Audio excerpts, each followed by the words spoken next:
الحمد لله وكفى وسلام على عباده الذين اصطفى أما بعد فأعوذ بالله من الشيطان الرجيم بسم الله الرحمن الرحيم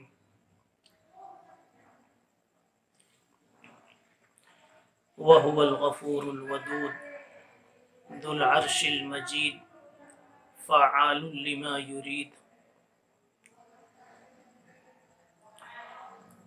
قل ادعوا الله أو ادعوا الرحمن أيما تدعوا فله الأسماء الحسنى صدق الله مولانا العظیم۔ سامعین کرام، آج کی گفتگو کل کی مجلس سے وابستہ ہے۔ آپ کو یاد ہوگا کل کی مجلس میں اللہ کے مبارک نام الودود کے متعلق تشریح و تفسیر کی گئی تھی، اور اس میں یہ بات آئی تھی کہ مفسرین کرام نے اور محدثین عظام نے ودود کا دو معنی بتلایا ہے۔ ایک معنی اس کا ہے فاعلیت کو سامنے رکھتے ہوئے محبت کرنے والا، چاہنے والا۔ الودود بمعنی المحب، محبت کرنے والا۔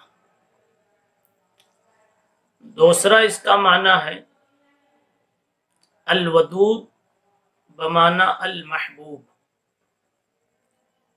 وہ ہستی جس سے محبت کی جاوے۔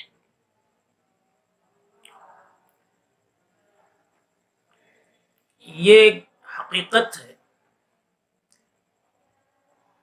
کہ اللہ جل جلالہ عما نوالہ کی ذات پر دونوں اعتبار سے یہ لفظ منطبق ہوتا ہے اور 100% منطبق ہوتا ہے۔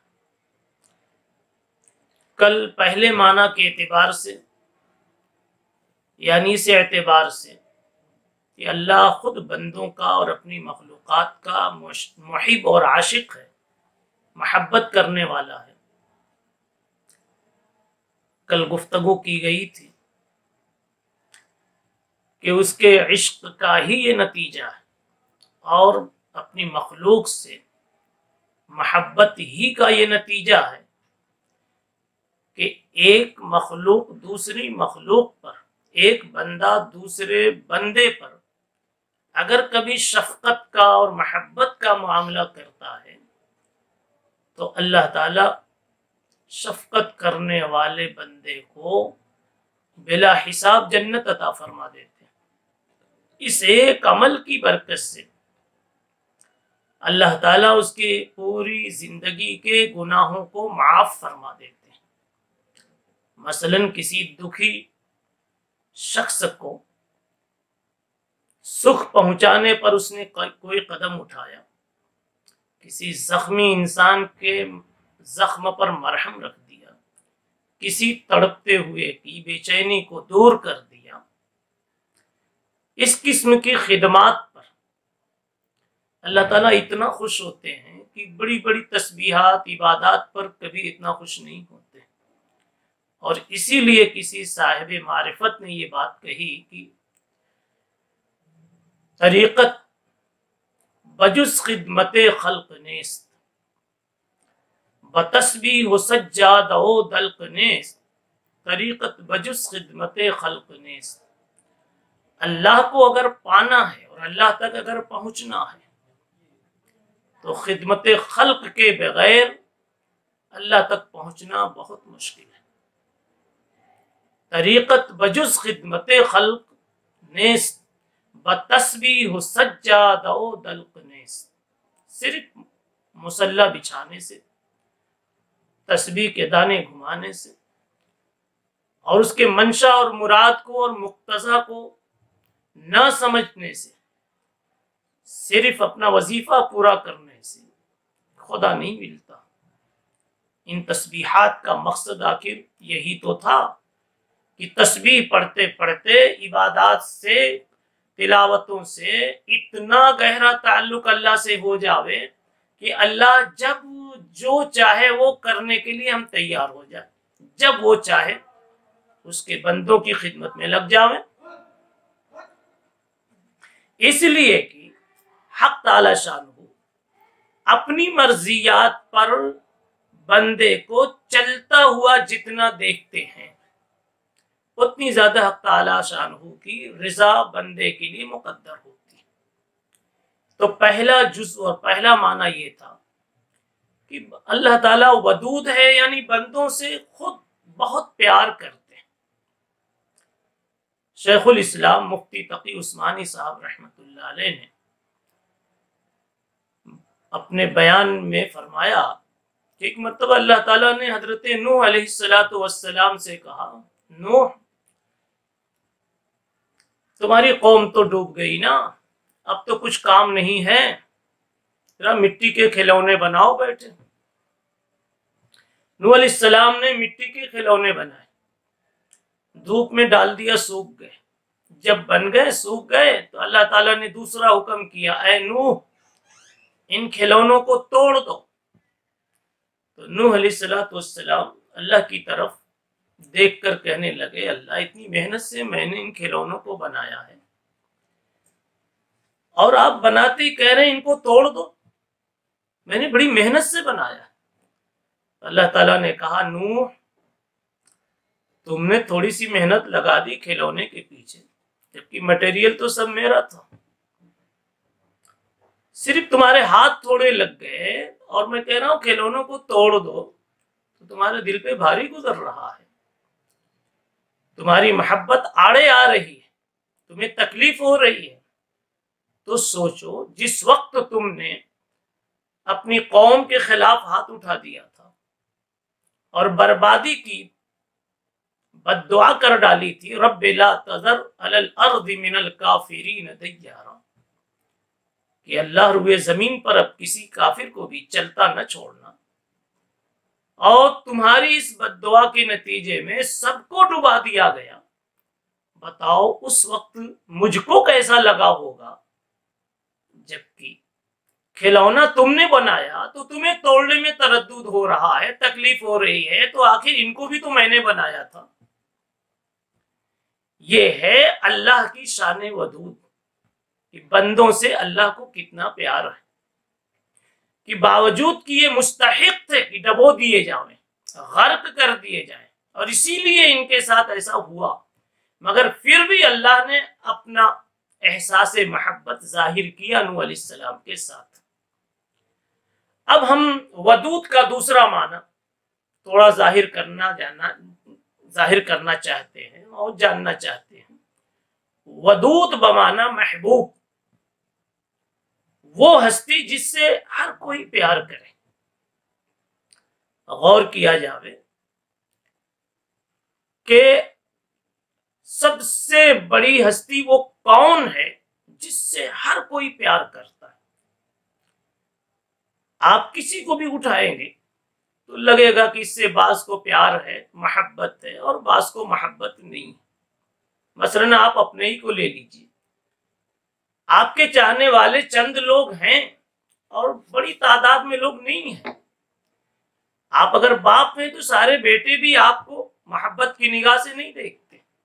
آپ اگر پرنسپل ہیں، صدر ہیں، محتمم ہیں، ذمہ دار ہیں، حاکم ہیں، حکمران ہیں، اپنے طبقے کے، اپنے شعبے کے، اپنی لائن کے بڑے ہیں، ہر کوئی آپ کو محبت کی نگاہوں سے نہیں دیکھتا۔ کوئی نہیں ملے گا ایسا کہ اس کی زبان سے آپ محفوظ ہیں۔ تلاش کرتے کرتے تھک جائیں گے، کوئی انسان ایسا نہیں ملے گا۔ من ذا الذی ینجو من الناس سالما وللناس قال بالظنون مقیل، کون ہے جی ایسا شاعر کہتا ہے کون ہے جو لوگوں کے قیل و قال سے محفوظ ہو؟ ہر ایک پر لوگوں کی زبانیں چلتی ہے، ہر ایک پر لوگوں کو اعتراض ہے، لیکن اللہ کی ذات وہ ذات ہے کہ اس سے ہر ایک کو پیار ہے، چاہے اس پیار اور محبت کو وہ خود محسوس کرے یا نہ کرے، چاہے اس پیار و محبت کا وہ اعتراف کرے یا نہ کرے۔ یہ ایک دوسرا قصہ، یہ ایک دوسری سی بحث ہے، مگر یہ کہ اللہ کی ذات سے محبت ہر ایک کو ہے، اللہ کو ہر کوئی یاد کرتا ہے۔ آپ دیکھو مسلمان اللہ کو یاد کرتا ہے اللہ کہہ کر کے، خدا وحدہ لا شریک کہہ کر کے، ان صفات سے یاد کرتا ہے جو واقعی اسی کی صفات ہے اور جو اس کا حق ہے، جو اس کا تعارف ہے، جو اس کی پہچان ہے۔ مسلمان کے علاوہ دوسرے لوگ بھی اللہ کو یاد کرتے ہیں اپنے اپنے الفاظ میں۔ کوئی اللہ کو ایشور کہتا ہے، کوئی گاڈ کہتا ہے، کوئی کچھ کہتا ہے، کوئی کچھ کہتا ہے، کچھ نہیں تو ان پڑھ، کچھ نہ جاننے والا دین دھرم کو کہتا ہے مالک کا یہ فیصلہ تھا، میرے مالک کا کرنا ایسا ہوا، مالک کا لفظ بولتا ہے۔ ہر ایک کوئی اللہ کو مانتا ہے، اللہ سے محبت کرتا ہے، فرق یہ ہے کہ کوئی اس انداز میں مانتا ہے، ان شرائط کے ساتھ مانتا ہے، ان تفصیلات کے ساتھ مانتا ہے جو تفصیلات اللہ چاہتے ہیں۔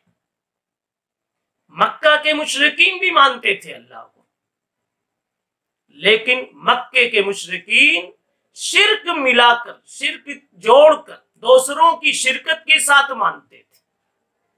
اسلام نے اللہ کا تعارف کرایا تو شرک کو چھانٹ دیا، اللہ تو اللہ ہی اللہ، اللہ کے سوا کوئی معبود نہیں،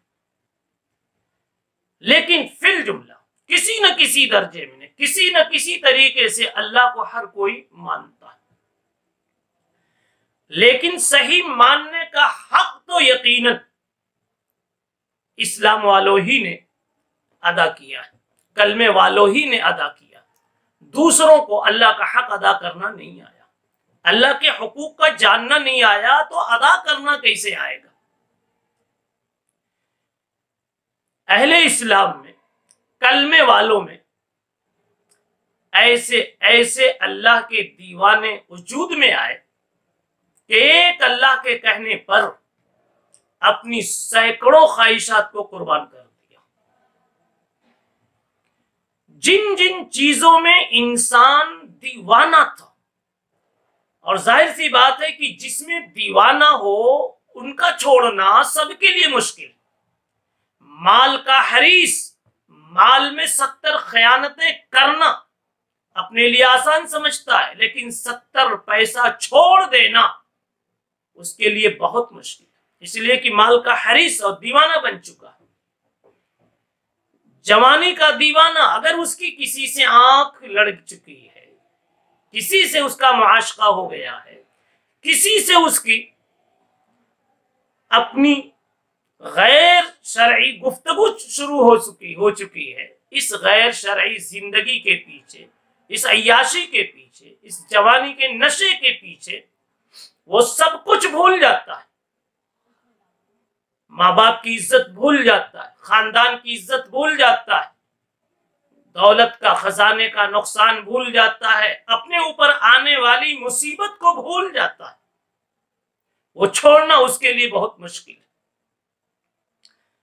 اس طرح سے جس کو بھی جو مرض لگ جاتا، جو دیوانگی لگ جاتی ہے، اس کا چھوڑنا بہت مشکل ہے، لیکن اللہ کو اللہ مان لینے والوں نے، اللہ کو محبوب مان لینے والوں نے، اللہ کو ودود مان لینے والوں نے اللہ کے لیے سب چھوڑ کر دکھا دیا، اور اس کے پیچھے جیسی بھی ذلت آئی اسی ذلت کو انہوں نے عزت تصور کیا۔ مرثد ابن ابی مرثد الغنوی ایک صحابی ہیں،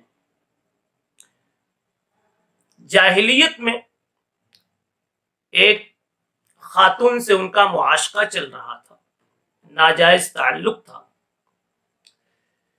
اسلام کی توفیق ہوئی، اسلام لانے کے بعد اپنے خیالات کو منٹوں میں جھٹک دیا، کھرچ دیا۔ اس خاتون کو ابھی اسلام نہیں ملا تھا، وہ راستے میں انتظار کرتی رہتی تھی، ادھر سے گزریں گے میں پھر ان کو پکڑوں گی، چھیڑوں گی، مگر وہ راستہ بدل کے دوسری طرف سے جانا شروع کر چکے تھے۔ وہ چکر میں تھی، یہاں تک کہ راستے میں ایک مرتبہ رات میں آ کے کہیں کھڑی ہو گئی، اور اسے پتا تھا کہ اس راستے سے وہ گزرتے ہیں۔ انہوں نے جب دیکھ لیا کہ وہ پھر راستے میں آ کے کھڑی ہے، تو انہوں نے پہلے ہی کہہ دیا تھا کہ اب اسلام لانے کے بعد، اللہ کو اللہ مان لینے کے بعد، اللہ کو معبود مان لینے کے بعد، اور جناب رسول اللہ صلی اللہ علیہ وسلم کی تعلیمات کو راہ نجات اور ذریعہ نجات مان لینے کے بعد، اب تم سے بات کرنا میری ہلاکت ہے، حرام ہے میرے لیے۔ لیکن پھر بھی وہ راستے میں آ کے کھڑی ہوئی اور اس نے آواز لگائی کہ اگر تم نے میری مراد پوری نہیں کی تو میں ابھی شور مچاؤں گی اور تیری عزت سے کھیل کروں گی۔ اتنا سننا تھا تو وہ دور دوسرے ایسے راستوں سے بھاگے کہ کسی کھیت میں جا کر کے کسی جھاڑی میں اور کانٹوں میں چھپ گئے۔ اس نے پیچھا کیا مگر وہ پا نہ سکی، اور رات بھر اسی جھاڑی میں، اسی کانٹے کے بیچ میں پڑے رہے، اس لیے وہ شور بھی کچھ کرے، دوڑے بھی تو مجھے نہ پائے۔ یہ واقعہ بیان کرنے کو تو 2 منٹ کا ہے، لیکن صحیح بات یہ ہے کہ کوئی بھی سوچے جس کو نشہ ہو چکا کسی چیز کا۔ ہم نے دیکھا ہے اپنی بستیوں میں کہ شراب کا جو عادی ہو گیا، گھر بھی لٹ گیا، خزانہ بھی لٹ گیا، آل اولاد بھی تربیت نہ ہونے کی وجہ سے، باپ کے شرابی ہونے کی وجہ سے بالکل اکارت جیسے ہو گئے، بیکار ہو گئے، بے صلاحیت ہو گئے، مگر بڈھے باپ سے بوڑھے بڑھاپے میں بھی ان سے شراب نہیں چھوٹی۔ مگر کلمے والوں نے اللہ کی نسبت پر شراب کو گلیوں میں اڈھل کر دکھا دیا، جیسے ہی قرآن نے کہا شراب حرام فاجتنبوہ، بچ کر دکھا دیا، چھوڑ کر دکھا دیا۔ یہ سارے واقعات بتا رہے ہیں کہ اللہ ودود ہے، یعنی سب سے بڑا محبوب ہے۔ جناب محمد رسول اللہ صلی اللہ تعالی وسلم پر اتنے سارے جو حالات آئے اور اس کا برداشت کرنا جو آپ کے لیے آسان ہو گیا، تو اس لیے کہ اللہ کی ذات اقدس اور اللہ کی ذات گرامی کا ایسا تعارف آپ کو مل چکا تھا، ایسی بصیرت آپ کے دل میں تھی کہ اللہ کا محبوب ہونا مکمل طور پر آپ پر آیا تھا، اور محبوب کے لیے بدن کے ٹکڑے کروا دینا آسان ہوتا ہے۔ اسی لیے تو رسول اللہ صلی اللہ علیہ وسلم نے فرمایا لَوَدِدْتُ أَنْ أُقْتَلَ فِي سَبِيلِ اللَّهِ ثُمَّ أُحْيَا ثُمَّ أُقْتَلْ ثُمَّ أُحْيَا ثُمَّ أُقْتَلْ۔ آپ صلی اللہ علیہ وسلم نے فرمایا میری تمنا ہے، مجھے یہ خواہش ہے، مجھے یہ بڑا اچھا لگتا ہے کہ اللہ کے راستے میں مجھے شہید کیا جائے، پھر زندگی دی جائے، پھر شہید کیا جائے، یہ مجھے بڑا پیارا لگتا ہے، اور لاسٹ میں پھر مجھے شہید کی شکل میں اللہ کے پاس پہنچا دیا جائے۔ یہ سب اسی بنیاد پر ہے کہ محبت اللہ کی رگ رگ میں بسی ہوئی تھی۔ یہی محبت اولیاء کے دل میں بھی آ جاتی ہے تو پھر اولیاء بھی کہتے ہیں اس کا نام جب لیتا ہوں تو پورے بدن میں مٹھاس محسوس ہوتی ہے۔ اس کے نام آ جانے سے اور اس کی یاد آ جانے سے بڑی بڑی مصیبتوں کا برداشت کرنا میرے لیے آسان ہو جاتا ہے۔ ہر دم جو مصیبت میں رہتا ہوں خوش و خرم۔ ایک صاحب اللہ والے تھے، گزر گئے، اللہ ان کی مغفرت فرمائے، بڑے عالم بھی تھے اور بڑے اللہ والے بھی تھے، مگر زندگی بھر وہ حالات میں رہے، بیماری کے اعتبار سے، پیسوں کے اعتبار سے، لیکن ان کا تقوی مسلم تھا، ان کی عبادت مسلم تھی، ان کی پرہیزگاری مسلم تھی۔ ان کا علم مسلم تھا۔ مصیبت جب کبھی زیادہ آتی تو یہی شعر وہ اکثر دہراتے تھے، سننے میں آتا تھا، ہر دم جو مصائب میں رہتا ہوں خوش و خرم۔ مصیبتیں ہیں ڈھیر ساری، لیکن ہر دم جو مصائب میں رہتا ہوں خوش و خرم، بیٹھا کوئی دیتا ہے تسلی میرے دل کو۔ خدا کے نام سے تسلی ہو جاتی، خدا کی ذات وہ محبوب ذات ہے، اس سے نسبت ہو جاوے تو بدن کے 70 ٹکڑے بھی ہو جاوے تو مشکل نہ ہو۔ کسی ولی ہی نے تو کہا تھا وہ اولیاء کرام چونکہ ضبط نہیں کر پاتے، محبت میں بے خود ہو جاتے، انبیاء تو قوت رکھتے ہیں ضبط کرنے کی، اس لیے حدود سے باہر نہیں ہوتے، لیکن انبیاء اپنی تمنا جیسی بنتی ہے اولیاء بول ڈالتے۔ کیا کہا ایک ولی نے؟ کہا یا اللہ آسمان سے جب تو کوئی مصیبت نازل کرے، جب کوئی پریشانی بیماری نازل کرے تو کیوں کسی اور پر جائے؟ اور تو اور ہے نا، تیرا اپنا یہ بندہ موجود ہے، کسی اور پر کیوں جائے؟ جب تو کبھی چاہے، تجھ کو شوق ہو کہ تو کسی بندے کو بیمار کرے تو مجھے کر لینا نا۔ جب تو چاہے کسی کا سر پھوڑوں تو میرا سر زندہ باد ہے۔ یا اللہ سرے دوستا سلامت، تو خنجر آزمائی، یا اللہ میرا سر زندہ ہے، تو سر خنجر اپنی چلا کے اپنا شوق پورا کر لے۔ یہ مطلب نہیں ہے کہ ہم اور آپ بھی اللہ سے ایسا کہیں۔ میں نے پہلے ہی کہہ دیا کہ اولیاء کرام کبھی محبت کی مستی میں جو بہت آگے بڑھ جاتے ہیں تو ضبط نہیں کر پاتے، تو وہ بھی جو نہیں مانگنا وہ بھی مانگ لیتے، اور اللہ خوب سمجھتے ہیں کہ یہ دیوانگی میں کچھ مانگ رہا ہے۔ کبھی کبھی صحابہ میں بھی ایسی ایک آدھ مثالیں ملتی، آپ نے سنا ہوگا کہ جناب محمد الرسول اللہ صلی اللہ علیہ وسلم کی محبت میں ایک صحابی عبداللہ ابن زید ابن عبد ربہ اس قدر دیوانہ تھے کہ جس وقت اللہ کے نبی کا انتقال ہوا اس وقت میں یہ مدینے کے باہر ایک کھیت میں کچھ کام کر رہے تھے، وہیں ان کو کسی نے بتایا کہ رسول اللہ صلی اللہ علیہ وسلم دنیا سے رخصت ہو گئے، انتقال فرما گئے۔ اتنا صدمہ ہوا اس محبوب کی محبت اور جدائی کی بنیاد پر، اتنا صدمہ ہوا کہ اسی وقت انہوں نے کہہ دیا اے اللہ تیرے مصطفیٰ کے دیدار کے لیے یہ آنکھیں میرے پاس تھی، اب تیرے مصطفیٰ نہیں، میرے محبوب نہیں رہے تو یہ آنکھیں میں رکھ کے کیا کروں گا؟ اللہ ان آنکھوں کو لے لیجیے، اللہم اذہب بصری، اے اللہ میری آنکھ لے جاؤ، آپ جہاں تیرے نبی گئے وہیں آنکھ پہنچا دیجیے۔ فإنی اکرہ ان ارى بعد حبیبی محمد صلی اللہ علیہ وسلم احدا، اب نبی مصطفیٰ صلی اللہ علیہ وسلم کے بعد کسی کو دیکھنا میں اس آنکھ کی توہین سمجھتا ہوں، اس آنکھ کے اکرام کے خلاف سمجھتا ہوں۔ یہ محبت، اور محبت یہ ہر ایک کو اللہ کے ساتھ بے شمار ہے، البتہ کوئی اس محبت کو سمجھ پاتا ہے، کوئی نہیں سمجھ پاتا، کوئی اس محبت کے تقاضے پر چلتا ہے اور کوئی نہیں چلتا۔ کافر کے دل میں بھی اللہ کی محبت ہے، یہ عجیب بات آپ کو لگ رہی ہوگی، مگر یہ کہ اس قدر کفر نے دبا دیا اندر میں کہ ان کو پتہ ہی نہیں چلتا، اور اگر کسی کو اس مالک کی محبت کا پتہ بھی چلا تو اس کا حق ادا کرنا نہیں جانتا، اور مالک کو صحیح لفظوں سے یاد کرنا نہیں جانتا۔ تھوڑی سی علمی بات ہوگی لیکن بات مدلل اور صاف ہو جائے گی کہ کیا کافروں کے دل میں بھی اللہ کی محبت ہے؟ کافروں کے دل میں بھی اللہ محبوب ہے؟ ابھی بات کہی گئی کہ ان کے دل میں بھی محبوب ہے۔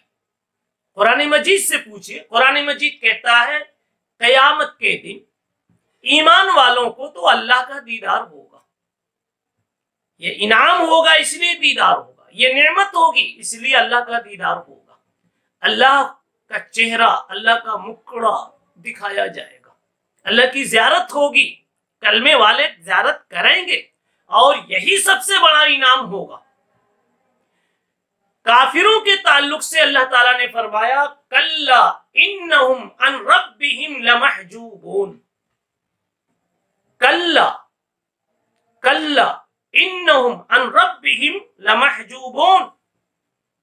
یہ بھی سنو اور بہت دھیان سے سنو، ایمان والوں کو تو ہوگی اللہ کی زیارت، اللہ کا دیدار، لیکن کافروں کو اللہ کے دیدار سے روک دیا جائے گا، محروم کر دیا جائے گا. آپ سوچئے کافروں کے دل میں اگر اللہ محبوب نہ ہوتا، اللہ کے دیکھنے کا شوق نہ ہوتا، تو پھر اللہ کو نہ دکھایا جائے، دیدار نہ کرایا جائے تو ان کو کیا تکلیف ہونے والی. اور یہ تو تکلیف کے لیے بات کہی جا رہی ہے، عذاب کے طور پہ یہ بات کہی جا رہی ہے، اور عذاب اسی کے دیدار نہ ہونے سے ثابت ہوگا، تکلیف اسی کے دیدار نہ ہونے سے ہوگی جس کے دیدار کے لیے انسان بے قرار ہو. اب اللہ کا دیدار اللہ نہیں کرائیں گے تو اس کا مطلب یہ ہے کہ یہ بے قرار ہوں گے اور پھر اس تکلیف میں مبتلا ہوں گے. بات سمجھ میں یہ آئی کہ اللہ ہر ایک کے دل میں محبوب ہے. اسی لیے مصیبتوں میں، خوشحالیوں میں نہ صحیح مگر مصیبتوں میں تو ضرور بندہ اللہ کو یاد کرتا ہے، اور خوشحالیوں میں بھی جب دکان پر بہت نفع ہو جاتا ہے، اچانک کروڑوں ہاتھ آ جاتے ہیں، تو ہر آدمی کہتا ہے مالک کا بڑا کرم ہے، مالک نے بھرم رکھ لیا. مالک کہتا ہے، کچھ اور کہتا ہے، اسی کو یاد کرتا ہے، اس لیے کہ اس نے اپنا نام ودود رکھا، اور ودود کا مطلب یہ ہے کہ سب سے بڑا محبوب. ہم نے شروع میں کہا محبوب تو سب کے نزدیک ہے، البتہ یہ ہے کہ کسی نے محبوب مانا تو حق ادا کیا، کسی نے محبوب مانا تو حق ادا نہیں کیا. ہم نے تو کلمے والوں نے، ہم نے اور آپ نے الحمدللہ اتنا حق ادا کیا کہ جو چیز حلال کر دی اسی کو حلال سمجھا، اور جو اس نے حرام کر دیا اس کو آج تک ہم نے حلال نہیں سمجھا. بات یہ سمجھ میں آئی کہ اللہ واقعی ودود ہے، یعنی محبوب ہے، محبوب ہے، اور ایسا محبوب ہے کہ محبوب کے سامنے، محبوب کو راضی کرنے کے لیے کتنی بھی بڑی مصیبت آئے لبوں پہ تبسم ہوتا ہے. کہتے ہیں موت بہت کڑوی چیز ہے، کڑوے گھونٹ کا نام ہے، لیکن ایک فارسی کا شعر ہے، اقبال نے کہیں کہا ہے کیا کہ چمر گایت تبسم بر لبے اوست. کسی کا یہ شعر ہے کہ موت کے وقت میں مومن کے لبوں پر تبسم کی کیفیت ہو جاتی. موت کے وقت میں مومن کے لبوں پہ تبسم کی کیفیت ہو جاتی. کیوں ہوتی؟ اس لیے کہ محبوب اصلی سے ملنے کا وقت آ جاتا ہے. اسی لیے بڑی بڑی سزائیں جب سنائی گئی صحابہ کرام کو تو سب نے اس وقت میں خوشیوں کا اظہار کیا. عبداللہ ابن حذافہ سہمی رضی اللہ تعالی عنہ اپنے 80 سپاہیوں کے ساتھ، 80 ساتھیوں کے ساتھ ایک مرتبہ رومی بادشاہ کے ہاں گرفتار ہو گئے. رومی بادشاہ نے ان سب کو عیسائی بنانے کی کوشش کی، مگر انہوں نے فیصلہ کر لیا تھا ہمیں اسیر کرو، مجھے اسیر کرو یا میری زباں کاٹو، میرے خیال کو بیڑی پنا نہیں سکتے. انہوں نے طے کر لیا تھا ہمیں مذہب نہیں بدلنا. اس نے دھمکایا، ڈرایا، اور اس کا ایک عملی نمونہ یہ پیش کیا کہ ڈھیر سارا تیل گرم کروایا اور اس میں ان کے ایک ساتھی کو ڈال دیا اور وہ جل کر کے مر گیا، شہید ہو گیا، اللہ کو پیارا ہو گیا. ایک صحابی چلے گئے اور اس کے بعد ان سے پوچھتا ان سارے لوگوں سے، بولو آپ سمجھ میں آئی بات؟ تمہارے ساتھ بھی ایسا ہی کروں گا. سب نے وہی کہا ہمیں اسیر کرو، مجھے اسیر کرو یا میری زباں کاٹو، میرے خیال کو بیڑی پنا نہیں سکتے. ایمان نہیں بدلے گا، سب کے ساتھ کر ڈالو، ایمان کسی کا نہیں بدلنے والا. تو حضرت عبداللہ ابن حذافہ سہمی رضی اللہ تعالی عنہ کی طرف جب وہ متوجہ ہوا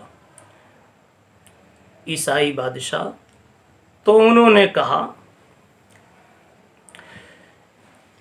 ہماری ابھی بھی وہی آواز ہے کہ مجھے اسیر کرو یا میری زباں کاٹو، میرے خیال کو بیڑی پہنا نہیں سکتے، کلمہ نہیں بدل سکتے، مذہب نہیں بدل سکتے، ایمان نہیں بدل سکتے۔ چھن جائے اگر دولت کونین تو کیا غم، لیکن نہ چھٹے ہاتھوں سے دامان محمد صلی اللہ علیہ وسلم۔ شریعت نہیں چھوڑ سکتے۔ اس کے بعد حضرت عبداللہ ابن حذافہ سہمی رضی اللہ تعالیٰ عنہ کو تھوڑا سا رونا آ گیا۔ عیسائی ذمہ داروں نے دیکھا تو یہ سمجھا کہ شاید اب عقل ٹھکانے لگ رہی ہے، اب یہ پچھتا رہے ہیں، جان کے خطرے سے رو رہے ہیں۔ ان میں سے کوئی بول پڑا کہ بھائی رو نہیں، اگر سمجھ میں بات آ گئی ہے تو اب تو جان تمہاری معاف ہو جائے گی۔ کہنے لگے تم نے غلط سمجھا، میرے آنسو کیوں گرے تم نے نہیں سمجھا۔ میرا آنسو اس لیے نہیں گرا کہ میری جان جا رہی، میرا رونا اس بنیاد پر ہوا کہ آج اس محبوب حقیقی کے نام پر قربان ہونے کا ایک چانس آیا، ایک بہترین موقع آیا۔ افسوس یہ ہے کہ ایسے مبارک موقع پر میرے پاس ایک ہی جان ہے، کاش 70 جانیں ہوتی، ایک کے بعد دوسری پھر تیسری، میرے پاس سینکڑوں جانیں ہوتی اور باری باری میں تیری اس کڑھائی میں کودتا، شہید ہوتا، ہر جان کو اس محبوب کی نسبت پر شہید کیا جاتا، یہ میری سعادت ہوتی۔ افسوس یہ ہے کہ آج مہمان کے اکرام کا دن آیا ہے، مگر اس محبوب اور اس مہمان کے اکرام کا میرے پاس سامان نہیں۔ عیسائی بادشاہ نے جب یہ تأثر سنا تو وہ کہنے لگا مسلمان واقعی خدا کی محبت میں بے مثال قوم ہے، اب لاؤ اس کو، یہ ان سے اس سزا سے ڈرنے والے نہیں، ان کو بلاؤ میرے پاس۔ سب کو بلایا گیا۔ عبداللہ ابن حذافہ سہمی سے کہا دیکھو تم ذمہ دار ہو، تم صرف میرے سامنے جھک جاؤ، مجھے سجدہ کر دو، میں چھوڑ دوں گا۔ انہوں نے کہا ہماری شریعت اس کی اجازت نہیں دیتی۔ کہا میری پیشانی کو بوسہ لے لو، کہا یہ بھی میں نہیں کرنے والا۔ کہا ایک کام کرو، اس سے پہلے اور بھی بات رکھی، اس سے پہلے یہ کہا کہ اگر تم کہو تو حکومت میں تم کو شریک کر لوں، مگر آ جاؤ ہمارے مذہب میں، کہو تو سب سے خوبصورت لڑکی سے رشتہ کر دوں، آ جاؤ ہمارے مذہب میں۔ ہر طرح سے لالچ بھی دی، دھمکایا بھی، لاسٹ میں یہ کہا میرے سامنے جھک جاؤ، سجدے میں جھک جاؤ، میری پیشانی کا بوسہ لے لوں۔ کہا کچھ نہ ہوگا۔ کہا اچھا سر پر کنارے جو ماتھے پہ بڑے کی تقریب میں بوسہ لیتے وہ تو کر سکتے ہو نا؟ انہوں نے کہا یہ تو کر سکتے، جیسے بعض مرتبہ کوئی بڑے کو بوسہ لے لیتا ہے، کہا اتنا تو کر سکتے۔ بہرحال بوسہ ماتھے کا لیا، جھکنے کی کوئی نوبت نہیں آئی۔ اس کے بعد یہ چھوڑ دیے گئے، اپنے سارے ساتھیوں کے ساتھ واپس ہوئے۔ حضرت عمر ابن خطاب رضی اللہ تعالیٰ عنہ کا زمانہ تھا، ان کو جب پتہ چلا انہوں نے شاندار استقبال کیا اور وقت کی پوری پبلک کو حکم دیا کہ آج انہوں نے اسلام کا تعارف عیسائی دربار میں کیا اور ایک حکمت سے اپنے آپ کو بچا کر کے یہاں تک پہنچایا ہے، اب تم کو ان کا اکرام کرنا ہے کہ ان کی پیشانی کا تم سب بوسہ لو۔ تو میں عرض یہ کر رہا تھا کہ اللہ کے صفاتی ناموں میں ایک نام الودود ہے، اور الودود کے دو معنوں میں سے ایک معنی ہے المحبوب۔ اللہ اتنا بڑا محبوب ہے کہ محبوب ہونے میں بھی اس کا کوئی ثانی نہیں، اس کا کوئی شریک نہیں، کوئی مثیل نہیں، کوئی نظیر نہیں۔ کسی نے کسی کے لیے ایسی محبت کا مظاہرہ نہیں کیا ہوگا جیسی محبتیں پیش کی گئی ہیں اس ودود کے لیے۔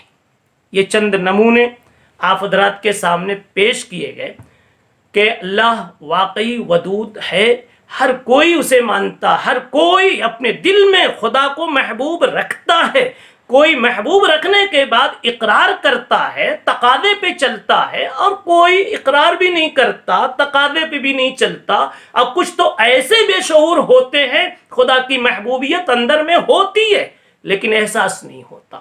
ہاں جب کبھی سانپ ڈستا ہے اور کبھی ڈنگ بچھو کے لگتے ہیں اور کبھی دریاؤں میں ڈوبتا ہوا غوطہ خوری کرتا ہے اور جب دائیں بائیں یمیناً و شمالاً کوئی سہارا نہیں دکھتا، پھر ایسے موقع پہ وہ کہتا ہے، مسلم ہے تو کہتا ہے اللہ، اور کافر ہے تب بھی کچھ اپنی زبان میں مالک لفظ بول کر، ایشور لفظ بول کر، بھگوان لفظ بول کر، کچھ بھی جس کو یاد کر رہا ہے وہ وہی اللہ ہے جس کا صفتی نام الودود ہے۔ تو آج کی مجلس میں الودود کی تفسیر کی جا رہی تھی، اس لیے کہ میرے بھائیوں، خدا کے جو بہت سارے حقوق ہیں، سجدہ اس کا حق ہے، عبادت اس کا حق ہے، اس کے نام پر خرچ کرنا اس کا حق ہے، تعظیم اس کا حق ہے، تحمید و تسبیح اس کا حق ہے، ایسی محبت بھی اس کا حق ہے، اس کو محبوب بنانا، محبوب بولنا۔ اس لیے کبھی کبھی کلمے کا ورد کرو لا الہ الا اللہ، تو یہ بھی کہو لا ودود الا اللہ، اور اس کا ترجمہ بھی کبھی بول لیا کرو لا محبوب الا اللہ، لا الہ الا اللہ، لا ودود الا اللہ، لا محبوب الا اللہ۔ یہ اللہ کے حقوق ہیں۔ اللہ تعالی ہم سب کو اپنی صفات کو سمجھنے کی، اس کے حقوق کو ادا کرنے کی توفیق عطا فرمائے، اور اللہ اپنے صالحین میں، متقین میں، غر محجلین میں شامل فرمائے۔ وآخر دعوانا ان الحمد للہ رب العالمین۔